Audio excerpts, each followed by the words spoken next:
Serpong, Mbah Durip bukanlah orang terkenal yang selevel dengan artis dangdut atau selebritas di layar infotainment. Dia bukanlah orang yang sering tampil di acara-acara pementasan musik maupun bintang film tersohor. Tapi siapa yang tidak mengenal dia sebagai jawara Banten yang pemberani dan pantang menyerah.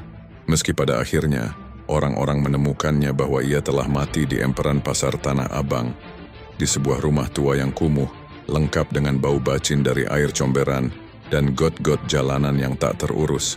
Di masa-masa jayanya, Mbah Durip sering mengatrasikan pertunjukan debus keliling.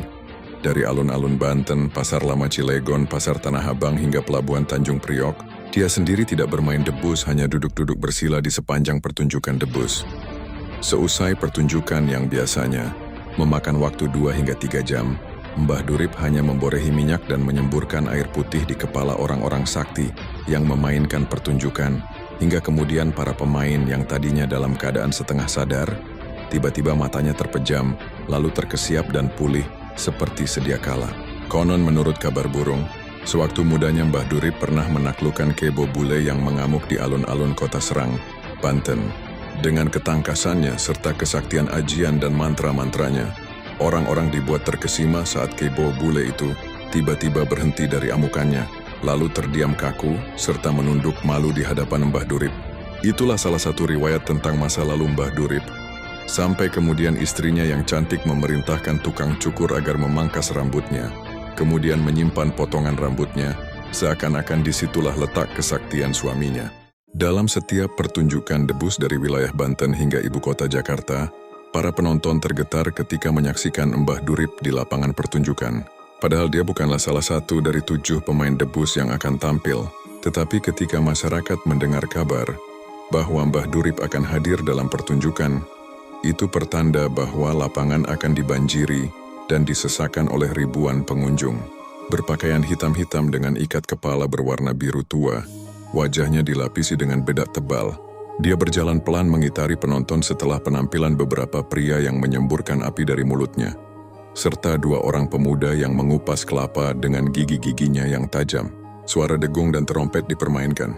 Mbah Durip menambil posisi di tengah hadirin sambil duduk bersila, bagaikan patung Buddha yang sedang bermeditasi. Orang-orang menatapnya dengan seksama. Sebagian geleng-geleng kepala sambil berdecak kagum. Suasana begitu hening, seakan penonton berada dalam kegembiraan yang tertahan. Pada saat penampilan pemuda yang kulit tubuhnya kebal dan lehernya tak mempan disembelih, Mbah Durip tetap duduk terpaku, tak bergeming. Dia hanya mengarahkan pandangannya ke dedaunan pohon yang rindang di lapangan. Boleh jadi bila dia bergerak sedikit saja berarti akan berakibat fatal bagi para pemain. 2 orang pemain beratraksi membawa gelas-gelas kaca, kemudian mengunyah-ngunyah gelas tersebut seperti memakan keripik peyek maupun kerupuk gurih. Keduanya memancangkan tatapan ke arah Mbah Durip, seperti memohon doa restu, sementara Mbah Durip tak membalas mereka dengan ekspresi tertentu, hanya memejamkan mata dan menarik nafas panjang. Ketika penonton bertepuk tangan, Mbah Durip mengamit gelas berisi air putih, lalu melangkah mengelilingi penonton dan memercikkan air di gelas hingga habis. Suara kendang dan trompet kembali dipermainkan. Penonton yang merasa terperciki air seakan merasa senang dan gembira, karena telah menerima berkah dari sang jawara alias sesepuh debus, yang konon setiap tetes air dari tangannya sangat berkhasiat bagi segala macam penyakit dan mara bahaya yang dapat mengancam umat manusia. Penampilan yang hanya 5 menit itu konon mempunyai tarif tersendiri, yang sudah dijanjikan pihak Pemda setempat, meski tak pernah ia menyebutkan berapa jumlahnya. Sementara, sumbangan dari penonton hanya cukup untuk mengamplopi beberapa pemain termasuk pemusik yang dilibatkan. Tak pernah sekalipun dalam semua penampilan Mbah Durip yang dianggap mengecewakan. Semua penonton merasa puas meskipun ia hanya berperan sebagai tokoh yang beberapa saat mengelilingi penonton di sela-sela pertunjukan debus tersebut. Tetapi para wanita penggoda tak urung bermunculan di acara-acara semacam itu. Mereka mendekati Mbah Durip seakan membutuhkan rayuannya, terutama para janda. Baik janda muda maupun tua ikut menyemarakan acara-acara yang melibatkan kotak-kotak saweran semacam itu.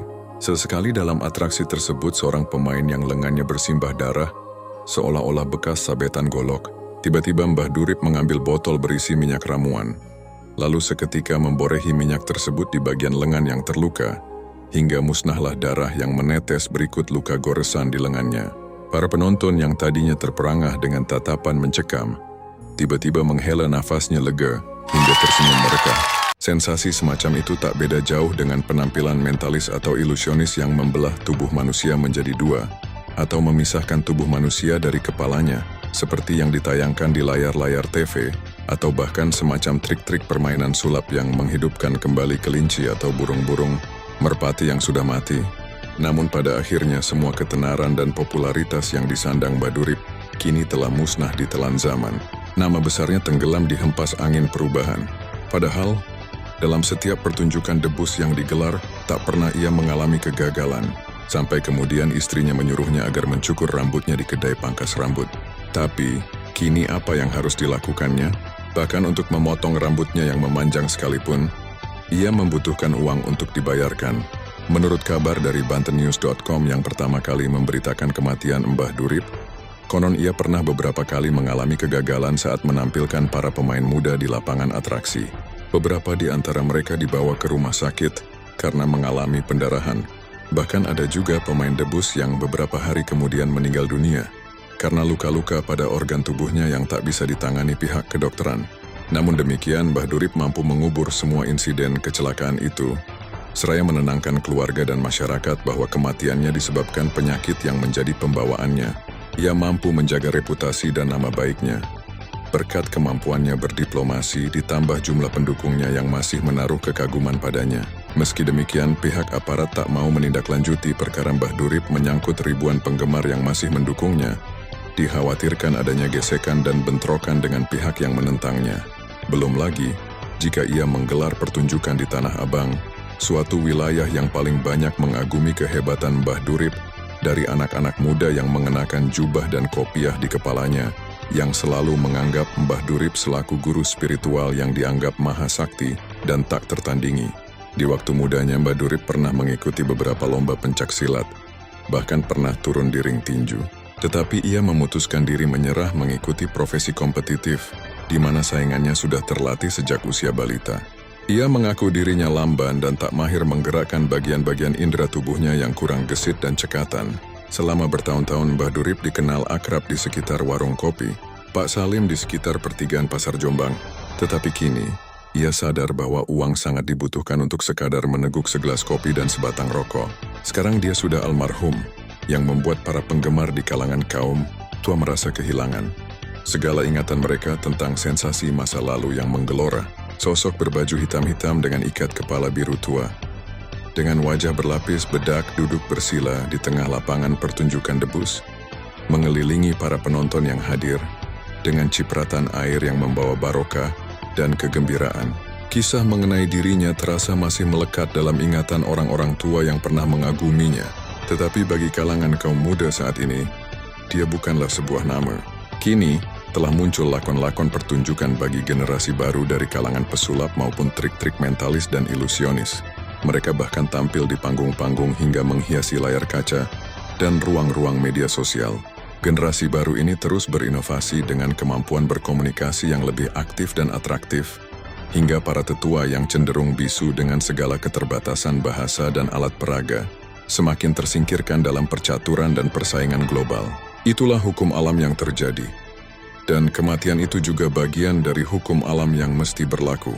Kematian Mbah Durip yang merana dan kesepian di rumah tua kumuh di Empran Pasar Tanah Abang boleh jadi lantaran ia merasa sudah sempurna hingga tak mau menyesuaikan diri dengan segala perubahan yang ada.